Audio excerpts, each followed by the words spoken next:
É com muito prazer que eu recebo novamente o professor Carlos, assim como a professora Regina. Estou muito feliz hoje com essa primeira aula de sonhos. Legal, obrigado aí, vamos retomar aí, né, as aulas.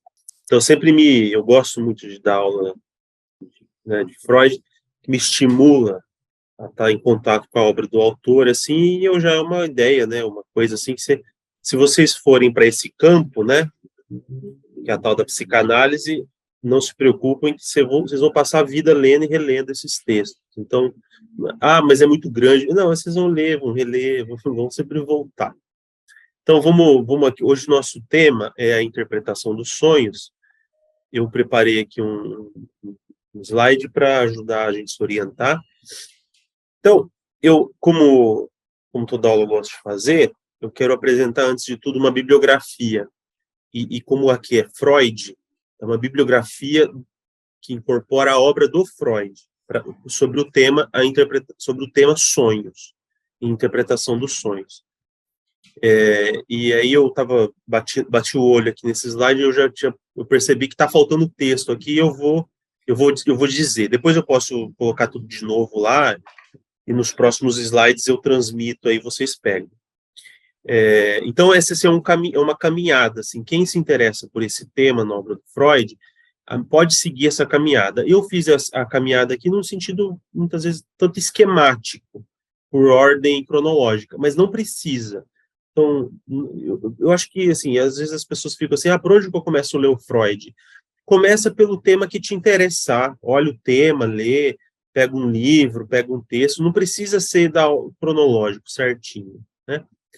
Então, é claro, o tratado, né, o grande tratado do Freud é a interpretação dos sonhos. É o grande livro da obra dele. Alguns dizem que o mais importante é o livro sobre o qual sustenta a base das teorias da teoria psicanalítica e das teorias psicanalíticas. É o texto que ele vai escrever, que vai reunir o conjunto da obra, do pensamento e do que ele estava pensando já. Então, o Freud, muitas vezes a gente data o nascimento da psicanálise em 1900, por conta do nascimento da interpretação dos sonhos. Mas o Freud já estava psicanalizando pacientes e se autoanalisando uma década praticamente antes, né? Desde 1893, mais ou menos, ele já estava às voltas com isso, com uma clínica, né? Inclusive, ele vai inventar essa noção de clínica, de escutar, de atender, e aí, ao longo assim, dessa década final do século XIX, alguns temas vão orientar as ideias dele. São as neuroses, né, e aí se inclui a histeria, a neurose obsessiva. Também já uma leitura sobre o que é a psicose, já tem uma leitura aí sobre o que se chamaria de neurose de angústia, né? E o outro grande tema que vai surgir daí é os sonhos, né? São os sonhos. Inclusive, o caso Dora seria o título original, diz o Freud, do caso Dora, eu não vou lembrar direito agora, mas seria histeria, eu acho que é isso, histeria e sonho. Né? Por quê? Porque esses são grandes temas do Freud que ele vai mostrar como que esses dois fenômenos e depois os outros, eles incorporam certos mecanismos da vida mental e da vida inconsciente, que é o sonho, a neurose, depois, como a gente falou, os xistes, né, os atos falhos. Então, a interpretação dos sonhos é essa obra fundamental, esse tratado mesmo, e é muito gostoso de ler. O Freud tem uma escrita fácil, eu diria. É claro que não é fácil no sentido assim de que às vezes a pessoa vai ler, vai sentir incômodo, vai sentir dificuldade, mas ele não é um autor difícil de decifrar, né? Tem que ter paciência. Mas, por exemplo, não é um Lacan. Um Lacan é muito mais complicado, rocambolesco e tal. Mas o Freud ele se faz claro, né? Ele dá exemplos, ele ilustra, dá caso clínico. Então, a interpretação dos sonhos, também uma contextualização da escritura desse texto, o Freud está às voltas, então, com esse tema da neurose, ele começa a se analisar. E no meio dessa autoanálise, ele vai decifrando os sonhos, os próprios sonhos. Ele vai entendendo que o sonho é um fenômeno mental, psíquico, né? A gente vai entrar nisso, e que o sonho carrega certos elementos da vida psíquica, emocional e da vida infantil, que vão ser, e portanto vai ser uma via muito importante para descoberta do inconsciente, para apreensão do inconsciente. E o Freud, audacioso como era, ele, quando vai publicar a interpretação dos sonhos, ele põe aquela publicação de 1900. Na verdade, ele termina de escrever, ele publica no finalzinho de 1899. Só que ele era audacioso e nada, né? Ele fala que esse livro ia marcar o século. Ele escreve uma carta ao Fliess, esse livro vai marcar, e ele de fato marca. E por isso que ele põe que é 1900. O curioso é também que, acompanhando as cartas do Freud, quando ele publica a interpretação dos sonhos, ele fica lá entusiasmado, né? E ele também fica muito decepcionado, porque quase ninguém comenta o livro, ninguém lê, sai muitas poucas tiragens, ele fica decepcionado com isso, ele escreve muito mal de Viena, ele acaba com Viena nessa época, em cartas, né? E só depois ele vai se entusiasmar de novo, porque aí vai vir um livro, que é a Psicopatologia da Vida Cotidiana, que é uma espécie de resto da interpretação dos sonhos.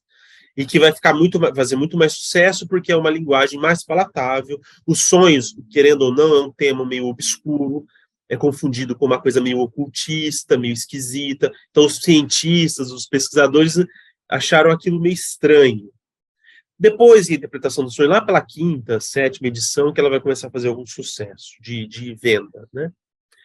Mas, enfim, na bibliografia que eu coloquei aqui, é claro, todos os livros vão estar fundamentados nele. A interpretação dos sonhos também é um dos poucos livros que o Freud fez questão de manter atualizado ao longo da vida. O que é atualizado? Fazer várias edições e colocar acréscimos ao longo dos anos. Então, se vocês pegarem lá a interpretação dos sonhos para ler, independente da edição, vocês vão ver que embaixo, muitas vezes, vão ter lá uma nota que vai dizer assim, ó, o Freud acrescentou esse parágrafo em 1911. O Freud acrescentou esse parágrafo em 1920. Ou seja, o Freud ia fazendo acréscimos, ia fazendo reformulações nas notas, ele fala assim, olha, hoje eu não penso muito bem assim naquilo que eu falei ali, mas eu quero manter isso. Então, ele vai sempre atualizando o texto. Isso é interessante, o texto vai ficando encorpado. O outro livro que ele faz isso é Os Três Ensaios sobre a Teoria da Sexualidade. Se eu não me engano, são os dois únicos livros, os mais antigos, né, um que é de 1900 e outro de 1905, que o Freud faz questão de ficar sempre criando edições novas. Né? Logo lá, uma década depois, o Freud vai escrever um artigo muito, muito importante, que se chama O Uso da Interpretação dos Sonhos na Psicanálise. Né? Então, assim, qual que é o uso que se realiza desse fenômeno na clínica? Ele diz assim, nesse artigo, né? Advogo que a interpretação dos sonhos no tratamento analítico não seja praticada como uma arte em si mesma, mas que o seu uso seja submetido às regras técnicas que presidem a realização da terapia. O que ele quer dizer com isso, né? Que o uso do sonho em si, num tratamento, o uso do sonho no tratamento não deve vir como uma coisa em si. Ou seja, ele deve vir aparecer como uma coisa também espontânea ao longo da regra analítica. O que é a regra que ele está falando? É a associação livre. Então, o paciente, de repente, se lembra do sonho, começa a contar. E conta. Então, a interpretação desse sonho não vai ser tomada como uma coisa em si, mas como um encadeamento de relações. Esse sonho tem a ver com o passado do paciente, tem a ver com o que ele está vivendo no aqui e agora comigo, tem a ver com os dias anteriores que ele passou, as complicações que ele passou ao longo do dia.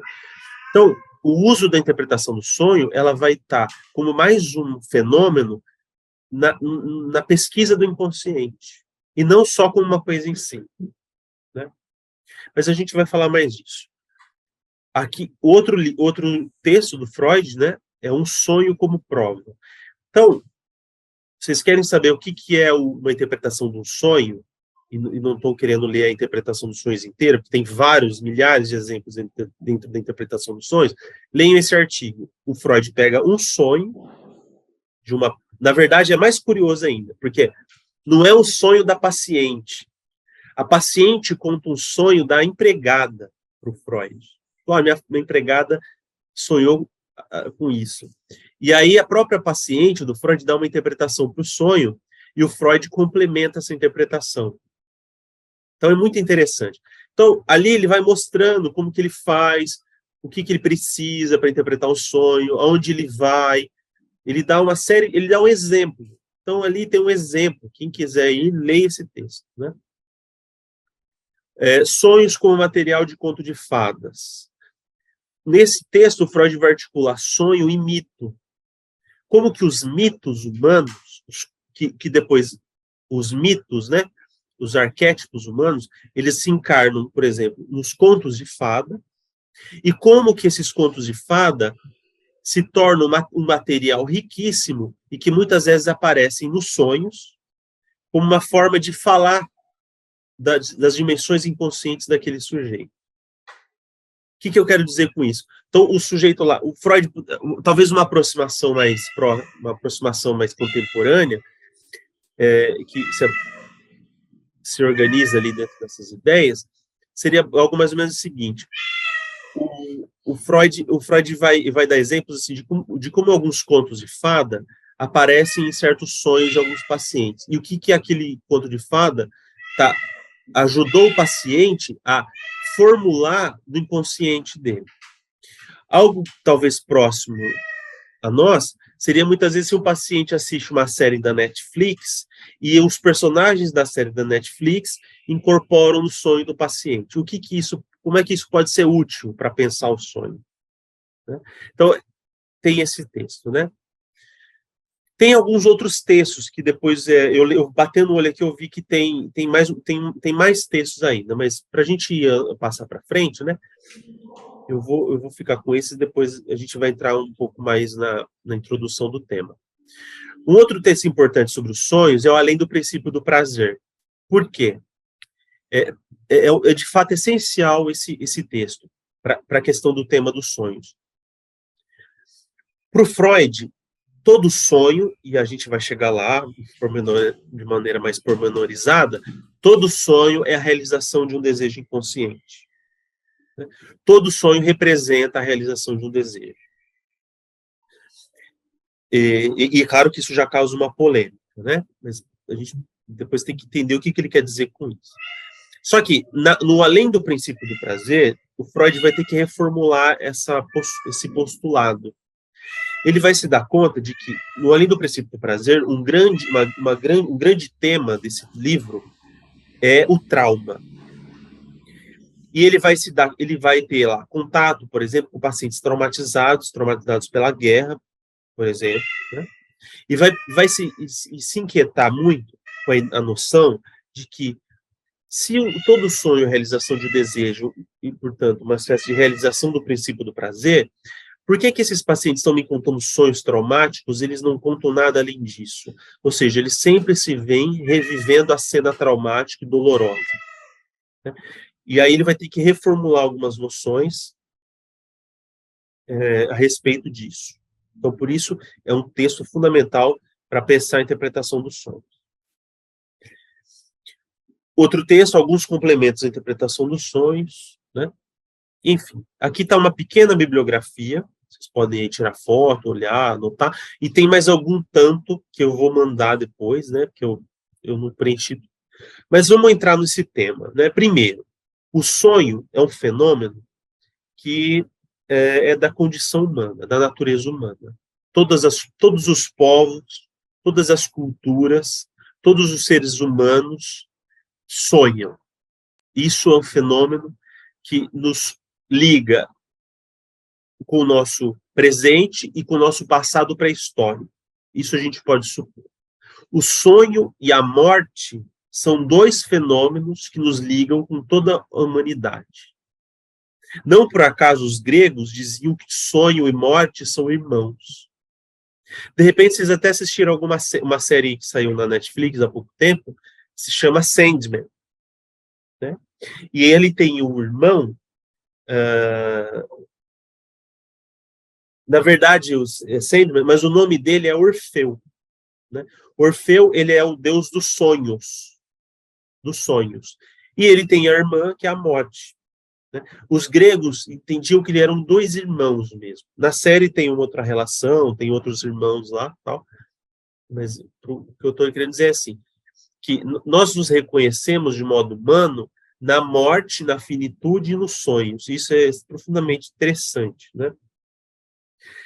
E aí o Freud vai dizer que os sonhos, o fenômeno onírico, ele é captado, ele é abordado de diferentes maneiras nas épocas da história humana.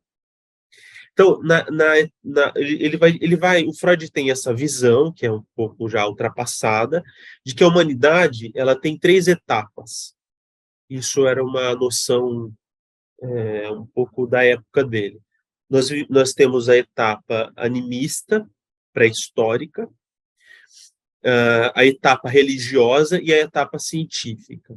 E o Freud acredita, ou seja, é uma noção tanto assim teleológica, ou seja, a história caminha para um lugar, para uma situação, que é isso muito mais discutível hoje, né? Mas essa é a ideia do Freud.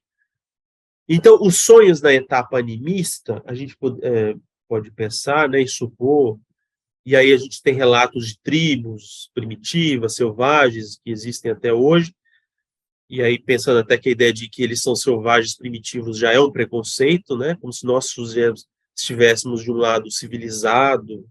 Não, né, mas tem essa visão de que os sonhos para essas culturas, eles significam algo, ou seja, eles são a expressão de um poder da natureza e de uma entidade. O sonho em si mesmo é uma entidade mística, é algo sobrenatural. O sonho é algo sobrenatural. Isso é carregado para a etapa religiosa. A religião, o sonho da religião, em todas as religiões, é um fenômeno muito privilegiado. Então, se vocês pegarem lá o Antigo Testamento, para ficar no universo judaico-cristão, vocês vão ler lá, vocês vão talvez se recordar das passagens de Josué. Né? Josué, que é abandonado pelos irmãos, porque os irmãos tinham ciúme, é deixado para morrer. Enfim, para resumir a história, ele vira o governador do Egito. Mas antes disso, por que ele vira governador? Porque ele está preso, e aí ele é um intérprete de sonhos, porque Deus, olha a noção, Deus revela o sentido do sonho para Josué.